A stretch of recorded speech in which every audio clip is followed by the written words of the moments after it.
Purposely. Your life, God's purpose. Listen at purposely.com. Welcome back to the Bible for Busy People. I'm Jen, and before my kids were born, I obsessed over their names, probably like most new parents. I wanted the names to be meaningful, to connect back to family, to not be too common, especially as a Jennifer who grew up with at least one other Jennifer in every class. I also wanted them to have a good ring to them and to not be names that could be mocked too readily. That's where my husband came in. He was really good at finding the one thing that could be exploited to make fun of in a name, and once I heard it, I couldn't unhear it. Those names were immediately crossed off our list. Naming was highly important in ancient Near East culture in biblical times. The Torah.com says it was widely believed that the name of a thing reflected its essence and very being. In other words, in some sense, the act of naming something meant creating it. Also, it says in the Bible and in the ancient Near East, a person's name has a meaning. Ancient authors would give characters names that reflect their perception of their character or their role in the story. In some ways, it could also mean ownership or claiming, as when Babylonians changed the names of the Israelites whom they had conquered. But there's a different sense of claiming in the story we're going to read today. This is in Genesis chapter 16. In verse 1, it says, "Now Sarai, Abram's wife, had borne him no children, but she had an Egyptian slave named Hagar. So she said to Abram, 'The Lord has kept me from having children. Go sleep with my slave. Perhaps I can build a family through her.' Abram agreed to what Sarai said. So after Abram had been living in Canaan 10 years, Sarai, his wife, took her Egyptian slave Hagar and gave her to her husband to be his wife. He slept with Hagar and she conceived. When she knew she was pregnant, she began to despise her mistress. Then Sarai said to Abram, 'You are responsible for the wrong I am suffering. I put my slave in your arms, and now that she knows she is pregnant, she despises me. May the Lord judge between you and me.' 'Your slave is in your hands,' Abram said. 'Do with her whatever you think is best.' Then Sarai mistreated Hagar, so she fled from her. The angel of the Lord found Hagar near a spring in the desert. It was the spring that is beside the road to Shur. And he said, 'Hagar, slave of Sarai, where have you come from and where are you going?' 'I'm running away from my mistress, Sarai,' she answered. Then the angel of the Lord told her, 'Go back to your mistress and submit to her.' The angel added, 'I will increase your descendants so much that they will be too numerous to count.' The angel of the Lord also said to her, 'You are now pregnant and you will give birth to a son. You shall name him Ishmael, for the Lord has heard of your misery. He will be a wild donkey of a man. His hand will be against everyone and everyone's hand against him, and he will live in hostility toward all his brothers.' She gave this name to the Lord who spoke to her. 'You are the God who sees me.' For she said, 'I have now seen the one who sees me.' That is why the well was called Bir Lahai Roi, and it is still there between Kadesh and Bered. So Hagar bore Abram a son, and Abram gave the name Ishmael to the son she had born. Abram was 86 years old when Hagar bore him Ishmael.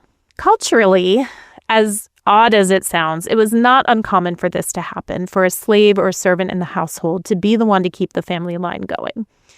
It had been 10 years since the promise of God that Abram would have a son that we read about yesterday. And perhaps Sarai assumed that they had been going about it the wrong way. You can sense the pain in her words over this as she asks for Abram to do this. Regardless of whether the practice was acceptable, it was still a decision made for Hagar whether or not she agreed. She was essentially a pawn to produce heirs for the people she served. She was a foreigner in the household. I can imagine she felt unseen, uncared for, so it's not overly surprising that when she became pregnant, she gained this sense of superiority. It was uncalled for when Sarai abused her. In the desert, God called Hagar by name. Where Abram and Sarai merely saw her use to them, God saw her fully as a human being. In return, Hagar gave God a name, El Roi, the God who sees me. We don't know what it looked like, but she encountered God that day, and in offering God a name, she claimed God in a way as her own. On the Center for Excellence in Preaching website, Laura Copley gave a point that I never thought of. When it comes to women, wells have a biblical pattern attached to them. Every time a woman is at a well in Scripture, she encounters her beloved. Rebecca is proposed to by a well. Rachel meets Jacob. Zipporah meets Moses. Could it be that here, Hagar too has met her true protector, her true husband? We can't help but think of another outcast woman who had no real husband who also met someone at a well who really saw her. There at the well in Samaria, Jesus noticed a woman who was an outsider. He told her how he could give her water, but more than water, living water. The Samaritan woman returned, like Hagar, to the very people who wanted nothing to do with her. And we hear her confessing, come and see a man who knew everything about me. Yet he noticed me, talked to me, offered me a drink. The Samaritan woman was seen by God. He spoke with her. He even revealed himself to her as the Messiah. She then turned back to her village and shared with her people about this Jesus.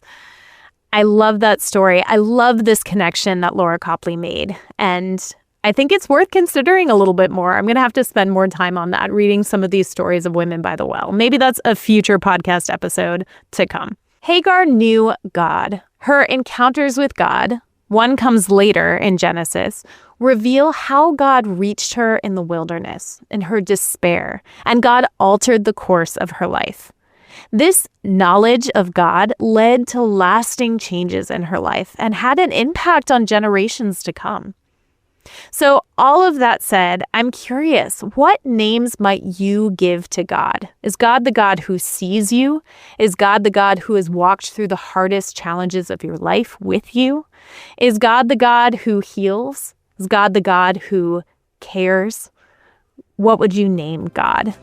And does this naming of God, change the way that you view God? I'm going to leave you with those questions. That's a lot to contemplate, and I will talk to you tomorrow. If you're listening to this podcast, I'm going to assume two things about you.